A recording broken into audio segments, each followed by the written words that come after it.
एक हरे भरे जंगल में एक चालाक लोमड़ी और एक शांत स्वभाव का सारस रहते थे।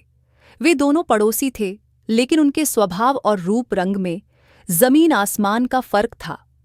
लोमड़ी अपनी चालाकी और तेज दिमाग के लिए मशहूर थी, जबकि सारस अपने शांत, सौम्य और विनम्र व्यवहार के लिए।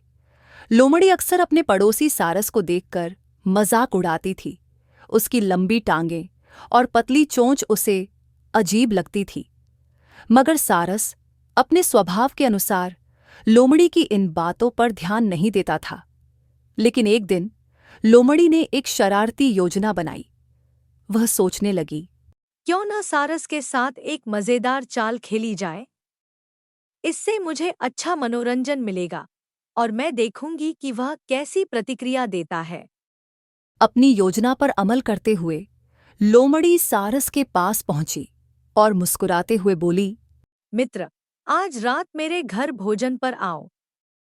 मैंने तुम्हारे लिए विशेष भोजन तैयार किया है।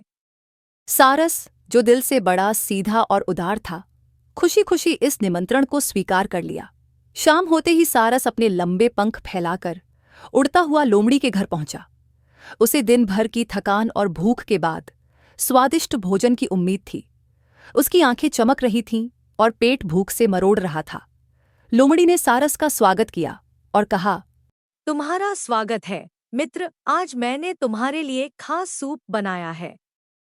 मुझे यकीन है कि तुम इसे पसंद करोगे।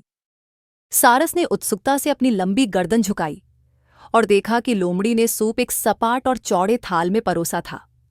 लोमड़ी तो तुरंत बैठ गई और अपनी जीभ से आसानी से सूप पीने लगी, जबकि सारस के लिए यह काम बिल्कुल असंभव था। उसकी लंबी और पतली चोंच इस सपाट थाली से सूप नहीं पी सकती थी। वह कोशिश करता रहा, लेकिन उसकी चोंच बस हल्का सा सूप छू पाई। लोमड़ी हर घूंट के साथ जोर जोर से चटकारे ले रही थी, मानो उसे सारस की असहायता देखकर बेहद मजा आ रहा हो। कितना स्वादिष्ट सूप है। उसने हंसते हुए कहा। सारस, हालांकि अंदर से थोड़ा आहत हुआ था, मगर उसने अपना संयम नहीं खोया। वह समझ गया कि लोमड़ी ने उसके साथ शरारत की है, पर वह शांत बना रहा। उसने बिना कोई नाराजगी दिखाए लोमड़ी का धन्यवाद किया और उड़कर अपने घर लौट आया। कुछ दिन बीत गए, लेकिन सारस उस घटना को भूला नहीं। उसने सोचा, अब वक्त आ गया है कि मैं भी लोमड़ी को उसकी चाल का स्वाद चखाऊं। सारस ने लोमड़ी को अपने घर भोजन पर आमंत्रित किया। लोमड़ी, जो हमेशा कुछ नया अनुभव करने के लिए तैयार रहती थी, निमंत्रण को खुशी खुशी स्वीकार कर लिया।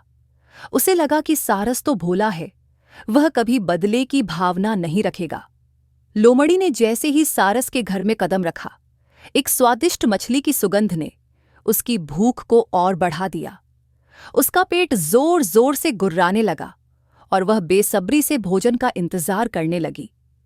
सारस ने मुस्कुराते हुए कहा, लोमड़ी बहन, तुमने मेरे लिए जो किया वह मुझे याद है। आज मैं तुम्हारे लिए कुछ विशेष पकवान लाया हूँ। लोमड़ी ने देखा कि सारस ने मछली का स्वादिष्ट शोरबा एक लंबे और संकरे मुंह वाले जार में परोसा है। वह जार इतना लंबा और पतला था कि उसमें से खाना निकालने का काम केवल सारस की लंबी चोंच ही कर सकती थी। लोमड़ी ने इधर उधर देखा। उसने कई बार कोशिश की कि किसी तरह से उस जार के अंदर से खाने को निकाल सके, लेकिन उसकी चौड़ी थूथन जार में नहीं जा पाई। वह केवल स्वादिष्ट मछली की महक का आनंद ले सकती थी, लेकिन उसे खाने का एक भी टुकड़ा नसीब नहीं हुआ। सारस बड़ी शांति से अपनी चोंच से मछली का आनंद लेता रहा। लोमड़ी अब निराश हो गई। उसकी भूख और बढ़ गई थी, लेकिन खाने के लिए कुछ नहीं था। उसने आखिरकार गुस्से में अपना आपा खोते हुए कहा, यह ठीक नहीं है। यह बहुत अनुचित है। सारस ने उसे देखते हुए शांत स्वर में कहा, लोमड़ी बहन, जब तुमने मुझे उस सपाट थाल में सूप परोसा था, तब क्या वह उचित था? याद रखना, जो दूसरों पर चाल चलता है, उसे भी वही बर्ताव सहने के लिए तैयार रहना चाहिए। लोमड़ी को अपनी गलती का एहसास हुआ। उसने सिर झुका लिया और चुपचाप वहां से चली गई।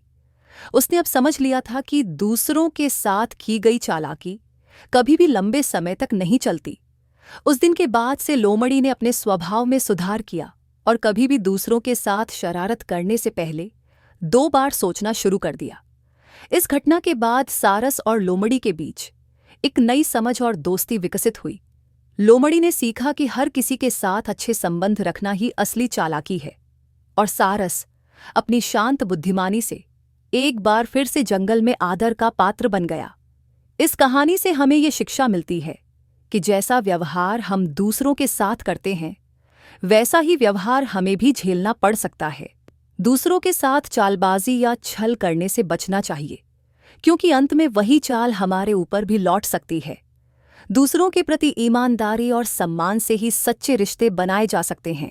दोस्तों, इसी तरह की प्रेरक और शिक्षाप्रद कहानियां सुनने के लिए कृपया चैनल को लाइक करें, शेयर करें, कमेंट करें और सब्सक्राइब करें।